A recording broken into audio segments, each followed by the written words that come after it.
Hello friends, good morning. Today we will have class for biology of class 9th. In previous classes, you are reading about the fundamental unit of life, and that is cell.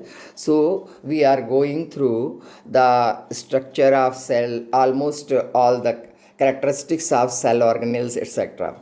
So in previous classes we read about the cell wall, we read about the nucleus, and their functions and their structure, how they are uh, organized like that, है ना. Now today we will proceed, and we will have the next part of the cell, after the cell wall, after the nucleus, and that is the cytoplasm. ठीक है, तो cytoplasm के बारे में आज हम पढ़ेंगे, और दूसरे और भी ऑर्गेनेल्स, दैट इज ER के बारे में भी आज. ER इन शॉर्ट हम उसको कहते हैं, इट इज़ एंडोप्लाज्मिक रेटिकुलम. तो एंडोप्लाज्मिक रेटिकुलम और साइटोप्लाज्म दो के बारे में हम पढ़ेंगे. मतलब सेल के ही ऑर्गेनेल्स हैं. एक सेल के अंदर हम जानते हैं बहुत प्रकार के ऑर्गेनेल्स होते हैं. तो साइटोप्लाज्म को पहले आप देखिए. तो यह cytoplasm it is a liquid part of the cell. और कहाँ प्रेजेंट होता है? It is present between the plasma membrane and nuclear envelope. दो हमने देखा कि बाहर की ओर जो मेम्ब्रेन होती है सेल की, that is called plasma membrane एक होती है, और उसके अंदर में न्यूक्लियस के बारे में भी आपने पढ़ा. तो न्यूक्लियस जो है वह अपने इन्वेलप में, मतलब उसको भी एक मेम्ब्रेन घेरे हुए होती है, दैट इज़ न्यूक्लियर मेम्ब्रेन, है ना. तो इन दोनों के बीच में जो रिक्त स्थान होता है, इन दैट स्पेस एक लिक्विड भरा हुआ होता है, and that liquid is called the cytoplasm. ठीक है. अब इसके साइटोप्लाज्म को अगर आप सेल ऑर्गेनेल में, यह दो भागों में स्पष्ट बटा हुआ होता है. One is outer part, second is inner part. जो आउटर पार्ट होता है it is very glassy, clear होता है. इसमें किसी प्रकार का ग्रैन्यूल नहीं दिखता है माइक्रोस्कोप में, और यह बिल्कुल without any particle, without any granule, glassy type का होता है, and it is called ectoplasm. Outer है, therefore it is called ectoplasm. और जो इनर पार्ट है वो काफ़ी डेंस होता है, कुछ ज़्यादा गाढ़ा होता है. डेंस माने ज़्यादा गाढ़ा होता है, और उसमें बहुत सारे ग्रैन्यूल्स पाए जाते हैं. और दिस ग्रैन्यूल्स मास जो उसमें पाए जाते हैं, इस वाले पार्ट को of the cytoplasm it is called as endoplasm. So shortly, the cytoplasm is present between the space of the cell of it is clearly divided into two parts, that is ectoplasm and endoplasm, right. अब हम देखेंगे कि cytoplasm का functions क्या है, what functions it does. तो सबसे पहले तो यह है कि it act as a store house of vital molecules such as amino acids, glucose, vitamins and iron etcetera. सबके मॉलिक्यूल्स साइटोप्लाज्म में पाए जाते हैं, और ये उनको स्टोर करके रखता है for the use of next use of the cell. फिर है it helps in the exchange of material between the cell organelles. Cell और साइटोप्लाज्म में बहुत सारे जो भी सेल ऑर्गेनेल्स होते हैं, अलग अलग प्रकार के जितने भी मॉलिक्यूल्स हैं, जितने भी पदार्थ हैं, वो उसमें पाए जाते हैं. तो इनके बीच में, और सबकी वर्किंग हम जानते हैं कि अलग अलग होती है, तो उनके बीच में जो एक्सचेंज होता है, वेदर दे मेड इट या दे एब्जॉर्ब इट, या तो वो बनाते हैं या तो उसको एब्जॉर्ब करते हैं. तो ये जो एक्सचेंज ऑफ मटेरियल या सब्सटेंसेस होता है, ये साइटोप्लाज्म के माध्यम से ही या साइटोप्लाज्म में ही होता है. This is the second important function of the cytoplasm. The living cytoplasm is always in a state of moving.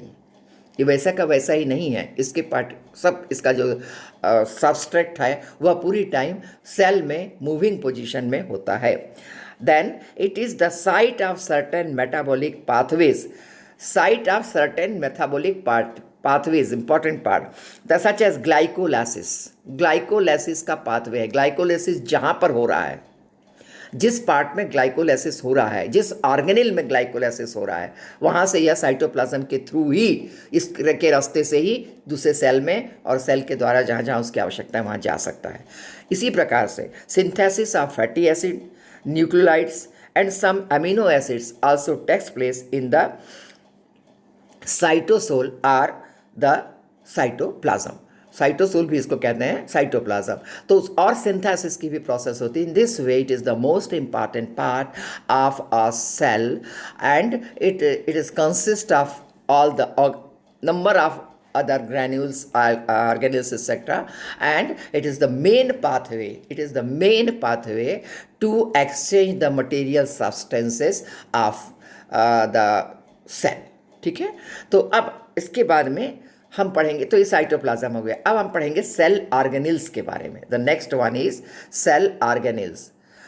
तीन पार्ट जो मेजर पार्ट थे उनको हमने देखा। एक तो हमने सेल को, सेल वॉल को देखा, दूसरा हमने न्यूक्लियस को देखा, और सेल वॉल और न्यूक्लियस के बीच में जो पाया जाता है सेल पार्टिकल, साइटोप्लाज्म, उसको देखा। तो ये तीन मेजर पार्ट हो गए। अब इन तीन मेजर पार्ट के अलावा भी नंबर ऑफ छोटे छोटे बहुत से ऑर्गेनेल्स होते हैं। ऑर्गन हो गया, ऑर्गन का और भी बहुत छोटा पार्ट, दैट इज ऑर्गेनेल।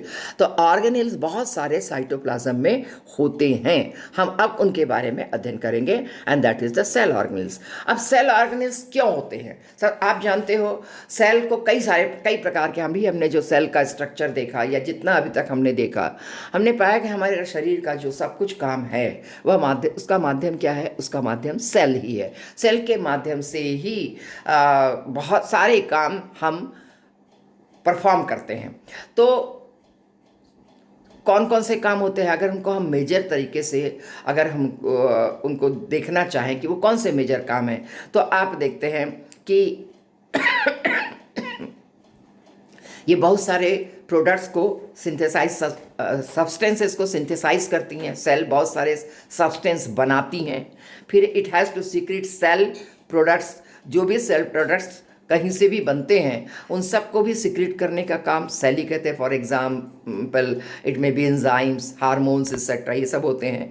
फिर it has to digest substance. जो कुछ भी हम खाते हैं उसको डाइजेस्ट करने का काम भी सेल का ही होता है, ठीक है।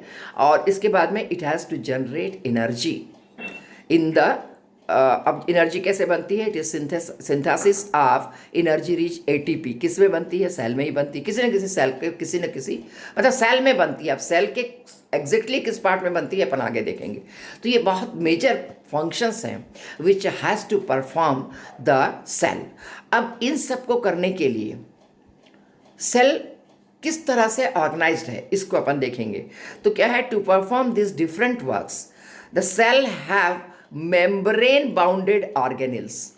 सेल के साइटोप्लाज्म में बहुत सारे आर्टिकल्स, बहुत सारे डिफरेंट पार्टिकल्स भी कह सकते हैं आप उसको, पाए जाते हैं जिनकी अपनी ओन मेम्ब्रेन होती है। और वो मेम्ब्रेन बाउंडेड इसको क्यों कहा गया? क्योंकि वो अपने मेम्ब्रेन से घिरे हुए होते हैं और वो साइटोप्लाज्म में एम्बेडेड शब्द यूज़ किया हमने। एम्बेडेड मतलब वो उसमें पड़े रहते हैं, उसमें तैरते होते हैं, ठीक है। क्योंकि आपको मैंने बताया कि cytoplasm is always a moving substance, वह सेल में मूव करती रहती है। तो due to this parts they make the living part of the cell. If the cell is living, this is due to the all these organelles which are present in the cell. So these particles, अब ये जो particles different पाए जाते हैं, इनका shape अलग है, इनका स्ट्रक्चर भी अलग है और इनके फंक्शंस भी अलग है। They are of different shape, they are of different structure and they are of different shape function, sorry अब फंक्शन। अब हाँ, इनके हम आपको कई सारे उदाहरण दे सकते हैं जो कि सेल ऑर्गेनेल्स के रूप में जाने जाते हैं। First and the most popular that you know very well, that is nucleus. इसके अलावा है माइटोकॉन्ड्रिया, इसके अलावा है क्लोरोप्लास्ट, इसके अलावा है endoplasmic reticulum, then Golgi apparatus, then lysosomes, then ribosomes, etc. A number of such particles are present here. तो इन्हीं को हम सेल ऑर्गेनेल्स कहते हैं. So we are now reading about the cell organelles, the important cell organelles which functions very important, which has very important functions and just to maintain the work of the cell. ठीक है. तो पहला जो हम लेंगे that is mitochondria. The first one is mitochondria. Mitochondria, it was first discovered, सबसे पहले इसको डिस्कवर किया था कोलिकार ने. कोलिकार ने डिस्कवर किया था in the year 1880, suspended in the cytoplasm of the cell में. कोलिकार is the name. ठीक है. तो ये क्या है mitochondria, they are very tiny bodies, definitely we cannot, हमको ऐसे दिखते नहीं हैं, दे आर टाइनी बॉडीज़, और इनके शेप डिफर टाइप के हो सकते हैं। कुछ उनमें से रॉड शेप हो सकते हैं, कुछ उनमें से स्फेरिकल हो सकते हैं, कुछ उनमें से सिलिंड्रिकल शेप के भी हो सकते हैं। तो डिफरेंट साइज़ है इनके, और इनका जो शेप है दैट इज़ डिफरेंट, और जो साइज़ है वह भी 0.2 mm से लेकर के 2.0 mm तक हो सकता है। ठीक है,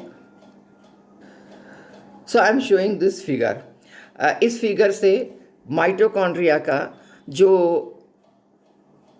इंटरनल स्ट्रक्चर है that is very much clear. ठीक है, इसको it is called LS. LS किसको कहते हैं? यदि किसी बॉडी का सीधा हम कट लेते हैं that is known as a longitudinal section, so it is that. ठीक है, तो हमने बताया आपको इसका शेप इज़ डिफर, इसका साइज भी डिफरेंट हो सकता है अकॉर्डिंग टू द ऑर्गेनिजम्स। ठीक है, इट इज़, अब ये है कैसे देखिए, it is a double membrane figure.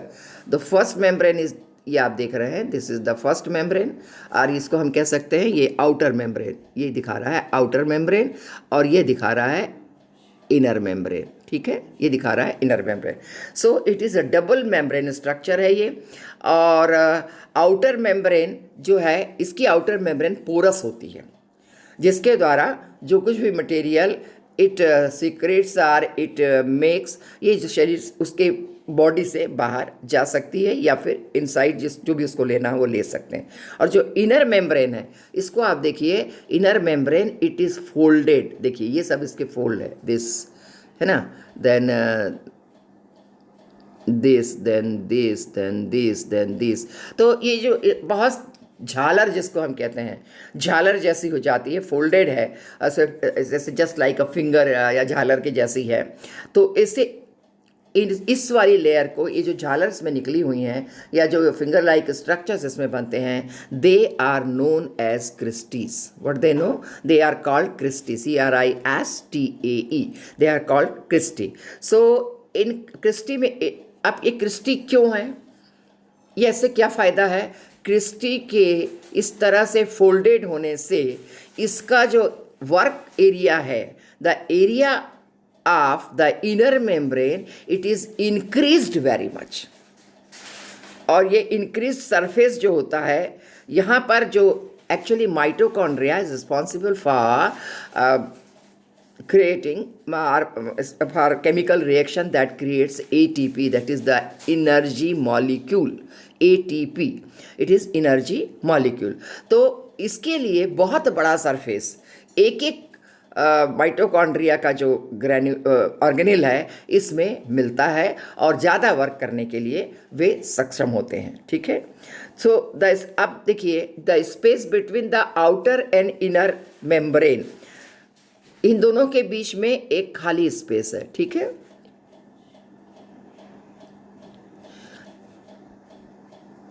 This space is known as inter membranous space. What it is called? It is called as intermembranous space. Then mitochondria cell का वह organelle है जो खुद ही रिप्लिकेट होता है, मतलब वह खुद ही अपने आप का निर्माण करता है। ठीक है, तो it is replicating organelle inside the cell body. इसके बाद में आप देख रहे हैं कि जो पूरा इसका इंटर कैविटी है, एक मतलब बहुत जगह हॉलो स्पेस है। इंटर कैविटी जो है it is completely it is filled with liquid and that is known as matrix. What it is called? It is called matrix. जो भी एरिया इसका बीच का है वह मैट्रिक्स से भरा हुआ होता है, और इसमें बहुत स्मॉल साइज, इस मैट्रिक्स में आप देख रहे हैं वे number of dotted things are there, they are the ribosomes. Ribosomes dotted ribosomes जिनके ऊपर में F1 पार्टिकल्स पाए जाते हैं। दिस राइबोसोम्स विथ F1, ये देखिए यहाँ पर F1 पार्टिकल्स भी पाए जाते हैं। ये सेल का सबसे बड़ा ऑर्गेनेल है, लार्जेस्ट ऑर्गेनेल। अगर आप सेल का कोई आपको बताए या पूछे तो it is the mitochondria which is the largest one organelle in the cell of animal cells. In animal cells में सबसे लार्जेस्ट होता है, एक बात। दूसरी बात, ये बैक्टीरिया में नहीं पाया जाता है। और रेड ब्लड सेल्स जो होती हैं ऑफ मैमल्स कि इसमें भी यह माइटोकॉन्ड्रिया नहीं पाया जाता है। तो this is about the mitochondria. और हमने आपको बताया कि यह एटीपी जनरेटिंग का एक सेंटर है और इस कारण से यह सबसे महत्वपूर्ण ऑर्गेनेल भी कहलाया जा सकता है। अब इनके फंक्शंस क्या है, just look at it. So it is known as the power house of the cell. Mitochondria को ही power house of the cell कहते हैं। क्यों कहते हैं? क्योंकि यह जो हमारे बॉडी का या सेल की जो वेरियस एक्टिविटीज़ होती हैं उनके लिए एनर्जी को सिंथेसाइज करता है, एनर्जी का जनरेट करता है। किस फॉर्म में करता है? That you know, in the form of ATP, right. और इसलिए एटीपी को, as ATP is doing almost all the, ATP is that form of energy which is doing almost all the functions of the cell, that means of the body. और इसलिए ATP is called the energy currency of the cell. Mitochondria is called the power house of the cell और उसमें बनी हुई ATP, it is called energy, it is called the energy currency of the cell. क्योंकि यही वो point है, यही वह करेंसी है जिसके माध्यम से आपको एनर्जी गेन होती है and the cell works differently. Then mitochondria organelles have their own DNA and ribosome. क्योंकि हमने बताया आपको, अपन ने देखा कि वो रिप्लिकेट होते हैं, खुद ही बनते हैं और खुद बनने के लिए डीएनए होना चाहिए। DNA, without DNA the organelle or any of the item cannot replicate. तो it has its own DNA, it has its own ribosome, हमने देखा उसमें F1 पार्टिकल भी हैं। So with the help of this it makes itself doubling और इस तरीके से ना अपने आप में यह बन सकते हैं क्योंकि इनके पास इनका अपना राइबोसोम है, इनके पास इनका अपना सबसे महत्वपूर्ण चीज़ डीएनए है। Then mitochondria are site of cellular respiration. Then they are able to make some of their own proteins. अपना प्रोटीन्स भी वो खुद बनाते हैं। They provides intermediate for the synthesis of various chemical like fatty acids और steroids and amino acids also. तो उसके लिए वो एक बीच का इंटरमीडिएट माध्यम बन जाते हैं जिसमें कि इन सब चीज़ों का निर्माण हो सकता है। This is all about the mitochondria, their structure and the work it is done by the mitochondria. Okay, the next important organelle of the cell that is endoplasmic reticulum. This is the second organelle which we are reading today. It is shortly called as, written as ER, that is endoplasmic reticulum, the short form. So क्या है ये? It is a large network of membrane bounded tubes and sheets. बहुत बड़ी membrane है जो कि tubes में, sheets में, मतलब it is folded, number folds are there, number of folds are there, right? At one end, endoplasmic reticulum, it is connected to the outer membrane of nucleus. That is nuclear membrane की जो outer part होता है एक तरफ तो उससे connect होती है और अदर एंड जो होता है इस रेटिकुलम का वह प्लाज्मा मेम्ब्रेन से कनेक्टेड होती है जो कि सेल वॉल में हम जानते हैं वहाँ पर होती, उससे कनेक्टेड होती है। तो दोनों के बीच में, the nucleus and the cell wall के बीच में एंडोप्लाज्मिक रेटिकुलम फैली हुई होती है। इसके ये तीन फॉर्म में पाई जाती है। वन इज सिस्टेन, ये क्लोज्ड फील्ड सेक्स के जैसे होते हैं। सैक समझते हैं ना, बोरे, यानी इसमें कुछ फ्लूइड भरा हुआ था, फ्लूइड फील्ड सैक के रूप में ये होती हैं और वेसिकल्स के रूप में भी होती हैं। और तीसरा जो है वो ट्यूब्स के बीच में होती के रूप में होते। सो it is this forms, in three forms it is present, right? अब अगर हम इंडोप्लाज्मिक रेटिकुलम की रचना को समझना चाहें और अगर डीपली समझना चाहें तो इसमें दो प्रकार के इंडोप्लाज्मिक रेटिकुलम्स पाए जाते हैं. One is rough endoplasmic reticulum. It is shortly called RER, rough endoplasmic reticulum. तो रफ ऐसे नाम से ही जैसे स्पष्ट हो जाता है कि इनमें इनका जो सरफेस है it is rough, just to feel it is rough. So क्यों ये रफ है? With ribosomes attached on the surface. इसकी जो आउटर सरफेस होती है इसमें बहुत से राइबोसोम्स अटैच्ड होते हैं फॉर सिंथेसाइजिंग प्रोटीन्स. प्रोटीन का निर्माण राइबोसोम्स करते हैं. तो उसके होने से due to the presence of this ribosomes it becomes rough. और ये कहाँ होते हैं? Mainly it is found in cisternae, जो एक हमने प्रकार बताया सिस्ट्रेन. इसमें मेनली जो RER पार्ट ऑफ रेक्टिकुलम है वह पाया जाता है. दूसरा जो इसका प्रकार है that is smooth endoplasmic reticulum, that is SER, smooth endoplasmic reticulum, that is SER in short. तो इनकी जो स्मूथ का मतलब भी आप समझ सकते हैं, there is no any other granule on the surface, therefore it becomes smooth. So definitely the granules that is of ribosomes, it is not present in a smooth endoplasmic reticulum. और यह क्या काम करती है? It helps in manufacture of fat molecules, that is lipid. Fat molecules बनाने में यह सहयोग करती है, that is smooth endoplasmic reticulum. और ये कहाँ पर पाई जाती हैं? ये किससे बनती हैं? That is vesicles and tubular part. Tubules part जो होता है रेटिकुलम का, इंडोप्लाज्मिक रेटिकुलम का, उसमें वह स्मूथ इंडोप्लाज्मिक रेटिकुलम को बनाता है. So in this way it is of two types, right. Endoplasmic reticulum is absent in red blood cells of mammals. ये वहाँ पर नहीं पाई जाती है. अब इनके फंक्शंस क्या हैं इसके बारे में हम देखेंगे. It forms supporting skeletal framework of the cell, that is and that means other शब्द, दूसरे शब्दों में हम कह सकते हैं कि यह सेल को मैकेनिकल सपोर्ट करती है और उसके लिए एक फ्रेमवर्क बनाती है जो कि उसको बचाए रखता है. ठीक है. Then endoplasmic reticulum provides a pathway for the distribution of nuclear material from one cell to the other as it is attached and one of the end to the nuclear membrane. That means it and to other to the cell wall. In between that it makes a pathway to just supply all the nuclear materials to the cell and other organelles also. ठीक है.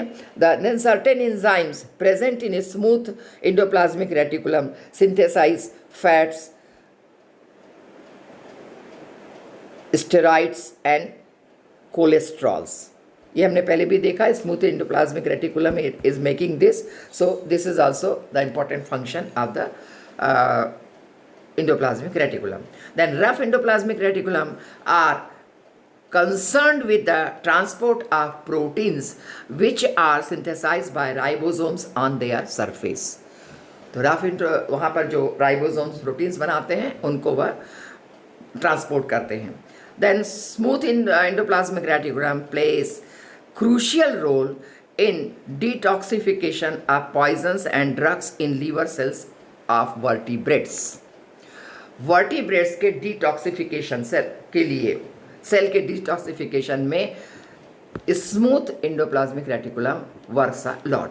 Then some other proteins and lipids synthesize by endoplasmic reticulums functions as enzymes and hormones. So these are all the functions of endoplasmic reticulum, and it is the most important part of the cell as a cell organelle. So today we will stop here. We read about the two organelles of the cell, and these are the mitochondria and the endoplasmic reticulum. The two, they are most important. These two both are important part, are important organelle of the cell as mitochondria is the powerhouse of the cell, generating the energy in the form of and stored energy in the form of ATP, and endoplasmic reticulum also works a lot, giving a frame structure, supporting the frame structure of the cell, and doing a lot of other works which I have explained you. So this is about the cell organism for today. So at the last, as usually we do, I'm giving you some of the questions that you have to answer. Definitely these questions, they are related with the description which I have given you today. So for this you have to read the portion in your from your book related with mitochondria and the endoplasmic reticulum, right? So the questions, they are very simple, of course. So the first question is, what is the role of smooth endoplasmic reticulum in liver cells of vertebrates? I have told you about this. It functions, it crucially, that is the crucial work which this endoplasmic reticulum is doing about in the cells of, in the liver cells, of course, where it is in the liver cells of vertebrates, that is the detoxification and of poison and drugs. So you know, the liver, it is damaged if the drugs are continuously taken. So this is smooth endoplasmic reticulum, it is doing the cleanness and stopping the danger up to an extent. Of course, if it is continuous, the liver is damaged, that you know very well. So this is the work done in the liver of vertebrates. The second one is, where do the lipids and proteins constituting the cell membrane get synthesized? Cell, आप जानते हैं proteins और lipids से ही cell membrane बनती है. ये कहाँ बनते हैं, किस पार्ट में बनते हैं, that is very much clear to you. Then how many membranes are present in mitochondria? Definitely 2. Give the characteristic features of these membranes. दोनों का किस तरह का कैरेक्टरिक फीचर है, क्या है उसका character? It is very clear. The outer membrane has a number of pores, it is porous, and the inner membrane has a large finger-like structure, expanded structures that are these are called cristae. What is the advantage of such features? अब इससे फायदा क्या होता है, that I have explained you, right? So please write down the answers to these questions. And again I am telling you, read your lesson very carefully. Just try to understand. These notes are also given to you. Read it also. Try to understand. And जब आपको समझ में आ जाए पूरी तरीके से कि हाँ, अब मैं माइटोकॉन्ड्रिया को पूरी तरह समझ गया हूँ, इसके स्ट्रक्चर को जान गया हूँ, इसके हर स्ट्रक्चर्स के जो फंक्शंस हैं उसको जान गया हूँ, तब जा कर के क्वेश्चन का आंसर लिखना शुरू करिएगा. सिर्फ वहाँ से पढ़ा उतना देखा और उसको उतारना, no, don't do that. And try to write the answer in your own language. This is a must. कहीं से उतारने की कोशिश न करते हुए अपनी लैंग्वेज में इसको लिखने की कोशिश करें. Okay, so thank you, have a good day.